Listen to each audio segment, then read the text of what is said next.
Ampifaliana ry havana malala zona miaona ary koa hijerenao zao fotoana zao azona miaina ny ten'Andriamanitra mandray ny afatra tsara koa sakafom-panao anao ho antsika mpino mpanaradian'i Jesosy Kristy. Ho aminareo ny fahasoavana sy famindram-po ary ny fiadanana avy an'Andriamanitra ray sy Jesosy Kristy zanak'indray amin'ny fahamarinana sy ny fitiavana. Amen. Zoma 10 Jolay 2022 ibanjinantsika ireo hevitra hoe miara-mandeha amin'ny tompon'Andriamanitra aho. Andeha ry havana hidera sy ankalaza an'Andriamanitra isika. Zavatra iray alony nangatahako tamin'i Jehova, izany no tadiaviko. Dia nitoetra ohatran'i Jehova amin'ny andro rehetra iainako, mba ho faly mijery ireo fahasoavan'i Jehova sy mandinika ny tempoliny. Fa hanafina ao an-trano fialofany amin'ny andro fahoriana izy. Ampihery amin'ny fiherena ao an-dainy izy. Hananitra aho eny ambony vatolampy izy. Koa dia hisandratra ambony fahavaloko manodidina ahy ny lohako, ka hanatitra fanatitra iobina ao an-dainy aho. Hihira sy hankalaza an Jehova aho. Amen.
Hivavaka isika.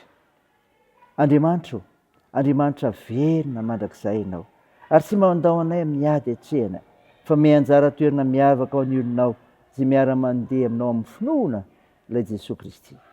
Ho mankalaza sy midera me voninahitra anao izahay. Tompo, fantatrao fahalemenay, mangataka famindram-ponao hatrany izay, mamindrafo aminay, mamela ny helikay. Feno mifananao masina izay hanazavanay, ny amin'ny fanambarany teninao, ziovakina mba izanay mitombo amin'ny finoana, anaran'i Jesosy Kristy. Amen. Ry havana malala, ny finainao antsika amin'ity no ity dia hitanao amin'ny epistily voalohany sorato amin'ny Paoly amin'ny Korintiana. Korintiana voalohany 2:10 ny 2 ka hatramin'ny 1:20. Mivaky toy izao anaran'i Jesosy.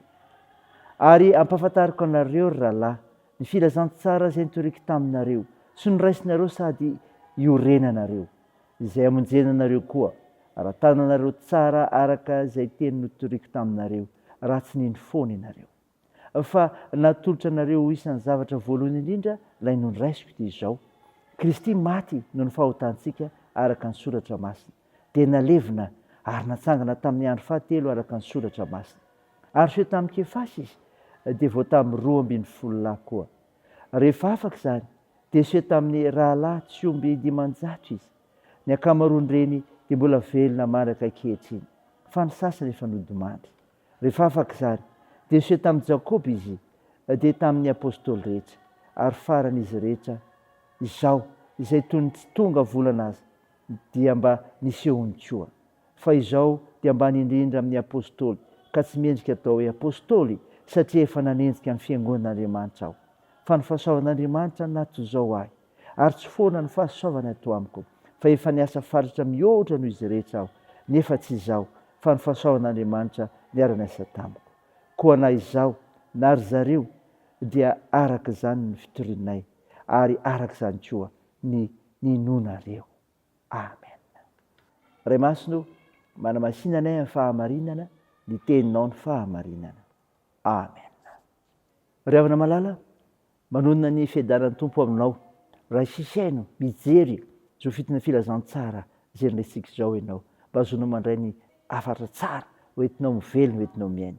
Enitsika teo ravana ny Koritiana voalohany 10:10 izay nisoratan'i Paoly ny kristianina tao Korinto, milaza ny amin'ny fitsanganan'i Jesosy Kristy tamin'ny maty.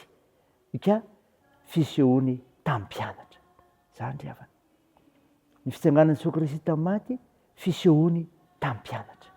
Dia hoy ny 9:5 ary niseho tamin'ny Kefasy izy, dia vao tamin'ny 12 Rehefa nitsangana tamin'ny maty Jesosy Kristy ry havana, dia niseho tamin'ny mpianatra sy ny olona maromaro. Anisan'ny sehon'i Jesosy i Kefasy na i Petera sy ny apôstôly 12. Izany nataon'i Jesosy Kristy mba hanehoana fa verina tokoa izy.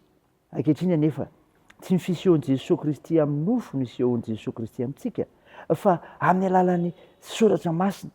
Ka izay rehetra te hiaona amin'i Jesosy Kristy dia mila mamaky ny soratra masina. Ao amin'ny soratra masina irery ihany no ahafahana miaona amin'i Jesosy Kristy. Koa mazotoa mamaky soratra masina mba ahafahana miaona amin'i Jesosy Kristy mandrakariva. Zany ry havana.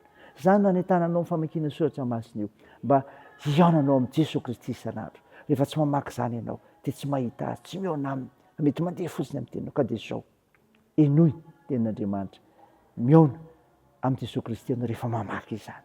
Fa izany koa fisanganan'i Jesosy Kristy tamaty izao mitarika hiasa, mitarika hiasany koa izany. Dio ny 10 fa efa niasa fatratra mihoatra noho izy rehetra aho, nefa tsy izaho fa nifahasaran'Andriamanitra niara-niasa tamiko. Anisan'ny sehon'i Jesosy ihany koa i Paoly apôstôly ry havana, dia nampisalasala maro aza ny maha-apôstôly amin'ny Paoly.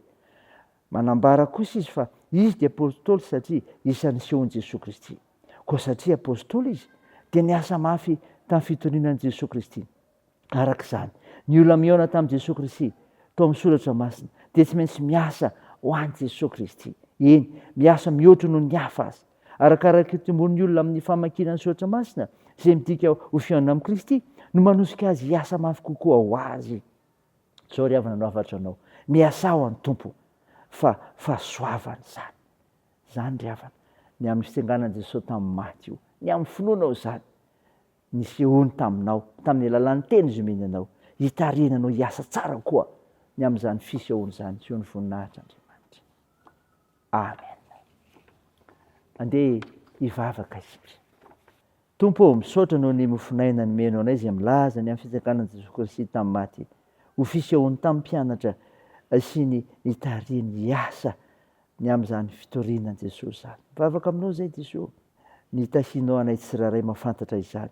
Hiavaozanay isan'andro eo amin'ny sehatra misy anay, ary hahijoro vavolombelonao marina sy mpanompo mantoko ny teninao, hahity anao ka hay hanasoa ny fiarahamonina misy anay koa. Hay misaotra anao Andriamanitra mandrakariva ary hahitory izany amin'ny hafa koa satria miaona amin'i Jesosy isan'andro amin'ny famakiana ny teninao. Jesosy vonjeo ny firenenay, sitrandro ireo marary-mila ny vavakay, fampanasitrana ianao, koa toany ny asan'ny fitsaboana. Atanjao ireo azo pahoriana kampinoninao, toandro ireo mareo fisikolona, ireo sahirana. Vonjeo arovo izay amin'ny toe-javatra misy eto amin'ny fiarahamonina misy anay. Mitahihany amin'ny fihazakazahanay, amin'ny fianarana, amin'ny asa aman-draharaha, ny amin'ny tokantrano, eny fikasana tsara rehetra, ampinjara ho anay maky ny fahasoavanao. Dia amin'ny anaran'i Jesosy Kristy mpamonjy anay, nanaovanay izany vavaka izany miaraka amin'ilay vavaka nampianarina anay manao hoe: Ranay eo izay any an-danitra, ho masinina ny anaranao, ho tonga anie ny fanjakanao, atao any sitraponao ety an-tany ho tahaka ny an-danitra.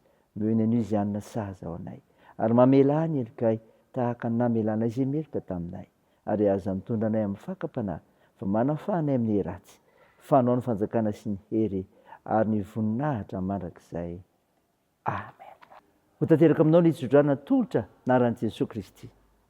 Ilay Andriamanitra aloha ny fiadanany ahatonga anareo voatokana tanteraka ho azy, akarovany avokoa ny fanahynareo sy ny ainareo ary ny tenanareo, mba tsy hanatsiny amin'ny andro avian'i Jesosy Kristy tompontsika.